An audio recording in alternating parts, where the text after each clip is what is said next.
Olá, pessoal, paz. Espero que todos vocês estejam bem e rompendo em fé. Estamos aqui hoje, no nosso segundo episódio do nosso podcast, mas no nosso primeiro episódio com perguntas, né? Essa semana aí foi lançado um momento para você fazer algumas perguntas sobre um tema muito interessante, né? E que está um pouquinho aí bem intenso. E o tema é Roblox, um jogo, quando ele deixa de ser apenas uma brincadeira.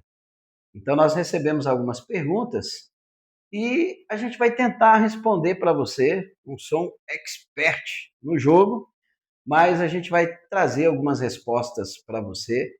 E eu espero que essas respostas venham te ajudar, você que é pai, você que é mãe, você que é um cuidador, você que é um adolescente, um jovem que gosta desse jogo. Sim, o jogo também é uma brincadeira, é uma distração. E eu gosto muito de um versículo da Bíblia que diz assim: tudo me é lícito, tudo eu posso, né?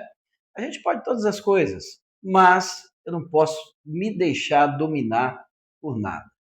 Então, qualquer coisa que queira nos dominar fortemente, que queira assim tomar conta da nossa vida, é importante a gente prestar atenção se aquilo não está nos afetando diretamente, tá bom? Então nós vamos dar essas respostas, que essas respostas te ajudem, ok? A primeira pergunta que nós recebemos foi bem interessante, né? Por que é tão fácil para um predador se disfarçar de um amigo em um jogo?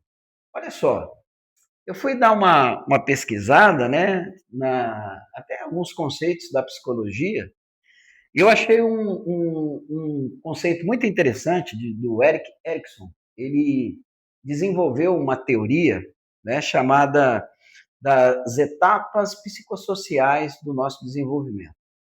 E ele traz algo que pode nos ajudar a responder essa pergunta, quando ele diz assim que na faixa entre os 12 e 18 anos, o que, que a gente está passando? O que essa turma, essa idade está passando? Mais ou menos uma busca de identidade e confusão de papéis. Então, especificamente no jogo Roblox, que ele é um jogo que dá liberdade para o usuário, para o praticante, ele criar os seus personagens, ele criar avatares, ele criar um ambiente, criar um mundo. Então, isso traz várias possibilidades, né? Qual delas? Eu listei três aqui, né? Exploração de papéis, criação de conteúdo, né? Pense você, um adolescente aí que está buscando se validar, construir a sua identidade, ele vê que ele tem esse poder de criar um conteúdo, criar um personagem, criar um mundo, e também uma comunidade de pertencimento. A plataforma do jogo, ela gera essa possibilidade de uma comunidade, de uma interação. Isso para um jovem, para um adolescente, para uma criança, e quem sabe até para um adulto que está passando aí por uma fase de construção da identidade, confusão de papéis, quem eu sou no mundo. Então, pode ser um espaço para que uma pessoa mal intencionada ela use desse ambiente para se disfarçar de amigo, ok? Oferecendo para um adolescente uma validação, oferecendo para um adolescente uma escuta, porque nessa fase, o seu filho, alguém que é próximo de você, que está nessa faixa etária, ele está procurando isso. Ele quer ser entendido, por mais que às vezes eles não admitam. Então, é muito interessante, tá? Um predador, ele pode se disfarçar de um amigo porque ele tem esse ambiente. E especificamente o jogo Roblox tem essas tendências. Não significa que o problema está no jogo, mas essas possibilidades que são construídas. Então, fique atento, tá? Converse com o seu adolescente, converse com o seu filho, com o seu sobrinho, com o seu neto, com alguém amigo seu, que ele filtre essas amizades que possam surgir, que ele esteja atento a isso. Por quê? Essa busca de identidade, essa confusão de papéis, quem eu sou no mundo, pode facilitar para que isso aconteça. Ok? Vamos lá, tem mais perguntas. Segunda pergunta, né? Como podemos reconhecer sinais de manipulação emocional nos ambientes virtuais em crianças? Eu achei essa pergunta muito interessante, porque como formando em psicologia e pós-graduando também em psicologia analítica, eu gosto muito de falar com os cuidadores, com os pais de adolescentes, sobre a importância das conexões. Como que está a sua conexão emocional com o seu filho, o seu bate-papo, a sua linha de comunicação? Essa fase, às vezes os adolescentes estão bem arredios, às vezes se trancam, às vezes colocam um fone de ouvido, e dependendo do pai, da mãe, do cuidador, acha isso horrível, né? E você querendo se comunicar com seu filho, e às vezes vê ali a porta fechada, às vezes você vê ali uma resistência, né? E às vezes a gente até fica meio chateado. Isso é normal, né? Mas John Bowlby, ele desenvolveu a teoria do apego. Ele fala que é muito importante você desenvolver um apego com o seu filho. Uma pergunta diz assim: como reconhecer sinais de manipulação emocional? Através dos jogos, através das plataformas. O relacionamento que você vai ter com seu filho. Para se ter um relacionamento, primeiro você tem que ouvir. Primeiro a gente tem que ouvir não só o que o nosso filho fala, mas aquilo que ele está externando, prestar atenção no ambiente que ele está vivendo, a pressão que ele sofre. Então, tudo isso faz parte da escuta. Então, para a gente perceber, quando John Bowlby, né, ele trouxe essa teoria do apego, por quê? Você abre uma porta. Se você está com uma conexão legal, se vocês estão com uma comunicação legal, quando seu filho se sentir ali, às vezes, num momento perigoso, ele pode vir falar com você, ele vai ter esse espaço, ele pode externar para você que ele gosta dos jogos e você vai dizer o quê para ele? O jogo é um jogo. No mundo de hoje é uma brincadeira. A gente sabe que hoje, num contexto geral, cultural, social, não se tem mais brincadeiras como era antigamente. Às vezes eu falo com os pais, né? Antigamente os pais davam mais liberdade para os filhos porque o momento propiciava isso. Hoje nós pais e muitos pais estão muito receosos e com razão, né? Falta de segurança, a violência, isso é algo a ser levado em consideração. Então o jogo é um brinquedo, em certo sentido. Então, você desenvolver uma conexão emocional com seu filho, uma liberdade de escuta, uma liberdade de fala, bater um papo, às vezes é só um jogo para ele, um momento de diversão, ele não tem o que se divertir. E às vezes, quando a gente coloca aquilo ali como fim do mundo, como proibido, né? Não pode, isso vai estragar você, a gente fecha a porta do contato, a gente fecha a porta, a ponte, a gente destrói a ponte da comunicação. Então, se você quer estar atento, seja a ponte que vai criar essa comunicação com seu filho. Fale para ele das possibilidades, que isso é real. Use uma comunicação não invasiva, nem destrutiva, nem violenta. Você pode desenvolver uma comunicação assertiva, mas com amabilidade, com aceitação. Então pense nisso. Às vezes para ele é só uma brincadeira. E ele vai precisar de você. Ele vai precisar de você para que quando ele se sinta manipulado em alguma situação, não, eu posso conversar com meu pai, eu posso conversar com a minha mãe, com meu avô, com meu tio. Por mais que a gente ache que eles não queirem essa comunicação, e às vezes até dizem que não, mas eles precisam, ok? Terceira pergunta: o que pode estar por trás da necessidade de se viver um mundo virtual? Validação, ser alguém no mundo, ser alguém para alguém e suprir necessidades e carências. O mundo virtual, ele nos possibilita muita coisa. Agora você imagina um jogo como o Roblox, uma brincadeira que te oferece você estar no comando, criar personagens.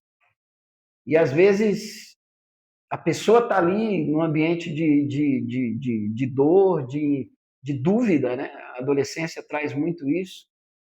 E ele vê a possibilidade dele criar alguma coisa. E pode até representar ele. A psicologia analítica de Carl Jung fala muito sobre isso, né? Os símbolos que nós usamos, né? Os arquétipos, as projeções. Então, o ambiente virtual pode trazer essa validação. Redes sociais, não é? tem passado para as pessoas que aquilo é uma verdade absoluta. E as pessoas entram naquilo porque elas estão querendo ser alguém no mundo. Aí recebe uma curtida, recebe alguma coisa ali. Poxa, eu sou alguém porque eu tenho tantas curtidas. Eu tenho muitos amigos porque curtiram um post meu, uma coisa assim. É isso que leva as pessoas, às vezes, ficar preso nesse ambiente virtual e se distanciar dos relacionamentos. Né? O mundo virtual ele está aí, não tem como a gente fugir dele. Mas ele não pode ser um lugar de fuga. Ele não pode ser um lugar de preenchimento de vazios na nossa vida. Nada pode. Mas o ambiente virtual hoje, ele favorece muito isso. Tá?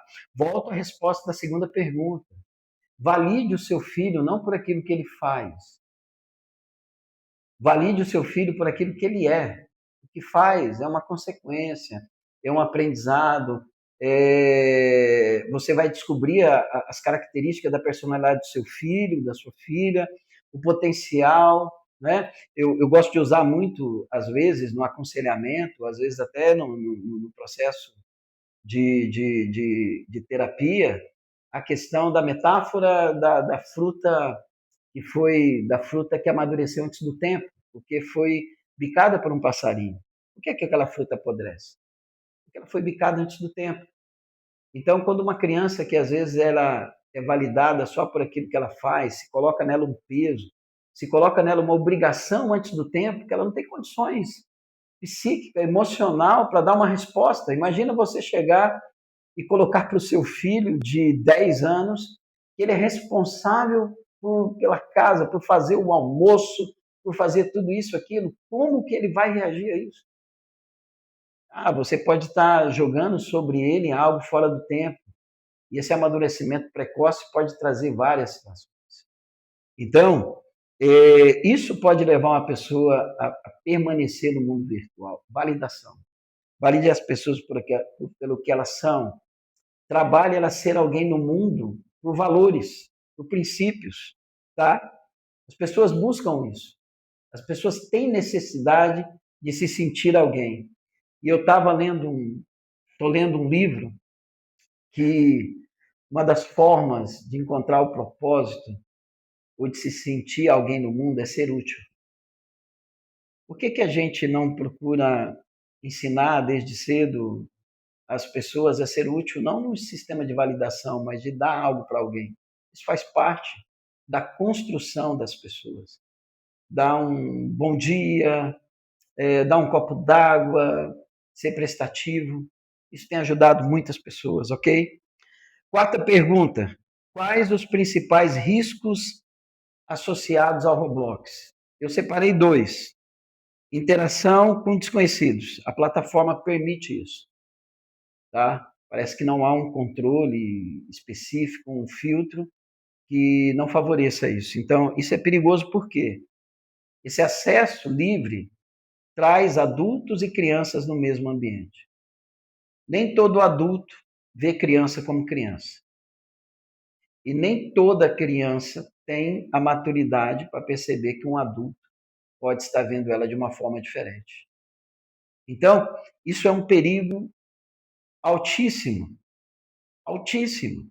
E que você precisa estar atento a isso como pai, como mãe. Esse ambiente favorece isso, tá? Então, o segundo perigo que eu listei, exposição a conteúdo impróprio ou inadequado, com temas o quê? Com temas violentos, com temas eróticos e com temas perturbadores.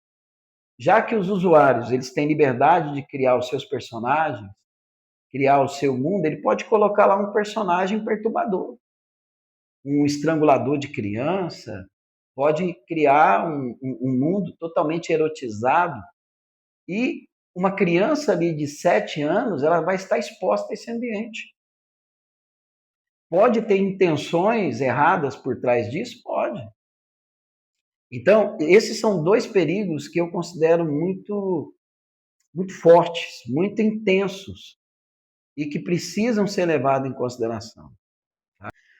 Quinta pergunta: como podemos evitar que os menores sejam induzidos por pessoas mal intencionadas? Duas coisas aqui. Relacionamento, como eu falei, conexão, escuta ativa, validar o seu adolescente, se validar, porque por mais que você seja adulto hoje, quantas pessoas têm se envolvido com relacionamentos tóxicos pela internet, tá? Pessoas mal intencionadas usam desse meio de comunicação que é tão bom, a internet trouxe isso, né? Essa facilidade da gente se comunicar, a facilidade de eu estar falando com você aqui. Então, mas ao mesmo tempo, traz também junto essas situações de pessoas que usam com más intenções. Então, o relacionamento para crianças menores com seus pais, com seus cuidadores, é muito importante. Para você, adulto, como estão os seus relacionamentos com pessoas que você confia, com pessoas que podem te instruir? Não basta você ter amizade só com pessoas que falem o que você goste. Você precisa também ter relacionamentos sadios, que você confia com pessoas que te ajudam a ouvir coisas que você precisa. Então, o relacionamento é muito importante para isso, tá? Para os filhos, crie relacionamento. Deixe os seus filhos também falarem o que eles estão sentindo, o que eles estão percebendo. Não significa que você vai concordar com tudo, mas eles precisam ter um lugar de fala. E a outra coisa é vigilância. Vigilância não é ser autoritário. Vigilância é estar atentos aos sinais, mudanças de comportamento.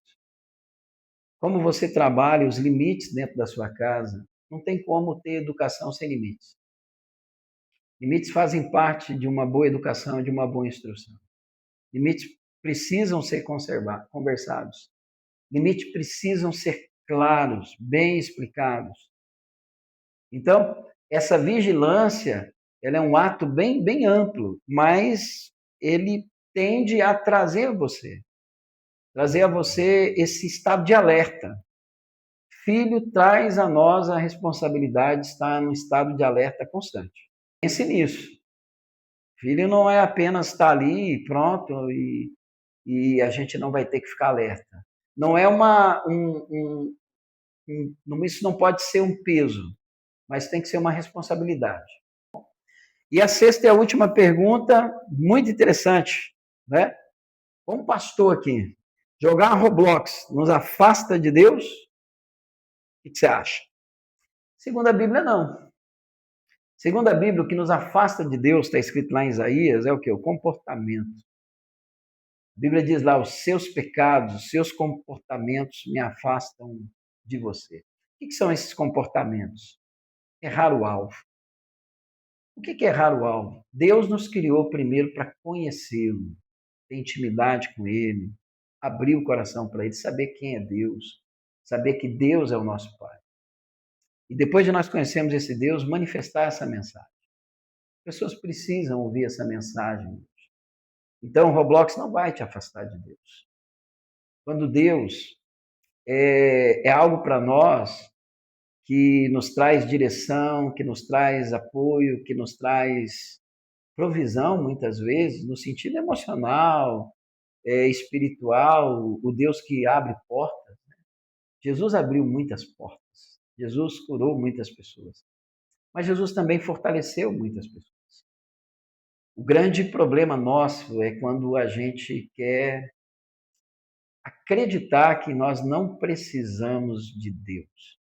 Quando nós acreditamos que não precisamos de Deus, nós vamos buscando caminhos que nos afastam dele, mas Deus sempre está presente. Deus sempre está de braços abertos. Deus está de braços abertos agora, ouvindo você, vendo você, vivendo. Então, o Roblox não te afasta de Deus. Pergunte para Deus se os seus comportamentos têm contribuído para que você conheça mais Deus, para que você saiba o quanto que Deus te ama e o quanto que esse amor de Deus por você e seu por Ele tem alcançado outras pessoas. Quando nós conhecemos a Deus, nós podemos, se torna um pouco mais fácil ajudar o nosso próximo, se torna um pouco mais fácil poder dar um bom dia, porque a gente olha para Deus e vê o quanto que Deus tem nos abençoado. Quando Deus já nos dá um dia, é uma bênção muito grande. e a gente poder refletir nele nesse dia. Então, Roblox não te afasta de Deus. Então, é isso. Espero que as respostas possam ter te ajudado, tá bom? Espero que essas respostas façam sentido para você. E qualquer coisa, estamos por aqui. Continue aí nos seguindo nas redes sociais. Semana que vem nós estamos aqui de novo. Vamos ver o que nós vamos trazer para vocês. E é isso. Nosso propósito como manifestação da Igreja do Senhor, do corpo de Cristo na Terra, sabe qual é? Conhecer a Deus e manifestar a mensagem de reconciliação, a mensagem de boas novas. Se você quer conhecer um pouquinho mais dessa mensagem, conhecer um pouquinho mais do Minova, domingo de manhã, nosso culto é domingo de manhã às 9 horas, vem, participe conosco, aqui em Palmas, aqui em Itaquaral, e no decorrer da semana, estamos como igreja reunida nas casas, ok? Deus abençoe você e até a próxima.